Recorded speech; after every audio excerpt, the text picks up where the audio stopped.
ഓഡിയൻസിലൂടെ കണ്ടപ്പോൾ അതൊരു വേറെ ഫീൽ ആവേശം തന്നെ.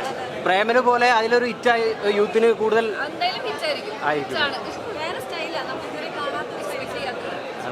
ഭയങ്കര ഒരു സൈക്കോ രീതിക്കുള്ള ഒരു ഫഹദ് നമുക്ക് കുറേ കാലത്തിന് ശേഷം കണ്ടു. നല്ല അടിപൊളി പടം.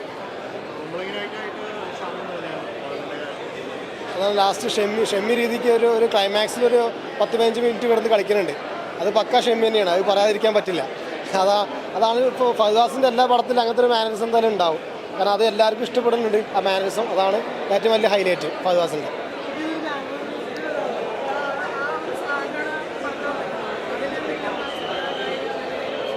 ഇല്ല, കുഴപ്പമൊന്നുമില്ല, നമുക്ക് മനസ്സിലാവുന്നുണ്ട് കാര്യങ്ങളൊക്കെ. കാരണം ഒരു കന്നഡ തെലുങ്ക് പോലത്തെ സംഭാഷണങ്ങൾ വരുന്നെങ്കിൽ പക്ഷേ നമുക്ക് മനസ്സിലാവുന്നുണ്ട് എല്ലാ കാര്യങ്ങളും. യാതൊരു കുഴപ്പമില്ല. കാരണം അതിലുണ്ടെങ്കിലും പകുതി മുക്കാലും പറയുന്നത് മലയാളം തന്നെയാണ്. നമുക്ക് ഒരു ലാംഗ്വേജിൻ്റെ ഇഷ്യൂസ് ഒന്നും കാര്യമൊന്നും വരില്ല. നന്നായിട്ട് നല്ല അടിപൊളിയായിട്ട് പടം, നല്ല സൂപ്പർ പടം. സിനിമ മാസാണോ കോമഡിയാണോ? നന്നായിട്ട് പറയുന്നു. സോ എങ്ങനെയാണ് സുഷിനെ അത് ചെയ്തപ്പോൾ സപ്പോർട്ട് ഉണ്ടായിരുന്നത്? സന്തോഷം. എനിക്ക് ഒരുപാട് സംസാരിക്കാൻ പറ്റില്ല. ഞാനിപ്പോൾ പടം കണ്ട് ഇറങ്ങിയല്ലോ, അതിൻ്റെ എക്സൈറ്റ്മെൻറ്റിലാണ്. അതായത് പിന്നെ വിശദമായിട്ട് നമുക്ക് സംസാരിക്കണം. ഫഹദ് ഫാസിലിൻ്റെ എടുത്തു പറയത്തക്ക അഭിനയ ശൈലി തന്നെയാണ്. ഫഹദ് ഫാസിൽ ടച്ച് എല്ലാ പടങ്ങളും പോലെ ഇതിലും ഉണ്ട്. പക്ഷെ അതിൽ നിന്ന് വെറൈറ്റി ആയിട്ടുള്ള ഒരു കഥാപാത്രമാണ്. വയലൻസിന് കൂടുതൽ പ്രാധാന്യം കൊടുത്തിട്ടുള്ള ചിത്രമാണ്.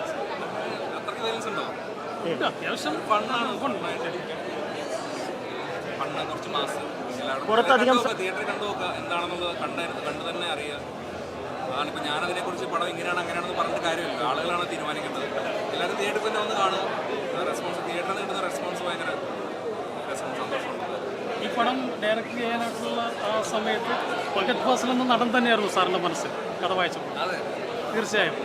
ഫഹദ് ഫാസിലെ പ്രൊജക്റ്റിലേക്ക് വന്നതിന് ശേഷമാണ് സ്ക്രിപ്റ്റ് എഴുതുന്നത്. തീർച്ചയായും ഫഹദ് ഫാസിലെ കണ്ടാണ് ആ സ്ക്രിപ്റ്റ് എഴുതിയിരിക്കുന്നത്. പക്ഷേ അത്രയ്ക്ക് നമ്മൾ ഇമ്പോർട്ടൻസ് കൊടുക്കുന്നത് സ്ക്രിപ്റ്റ് എഴുതുന്നതിന് ശേഷം. പിന്നെ സംസാരിക്കാം പ്ലീസ്. Thank you sir.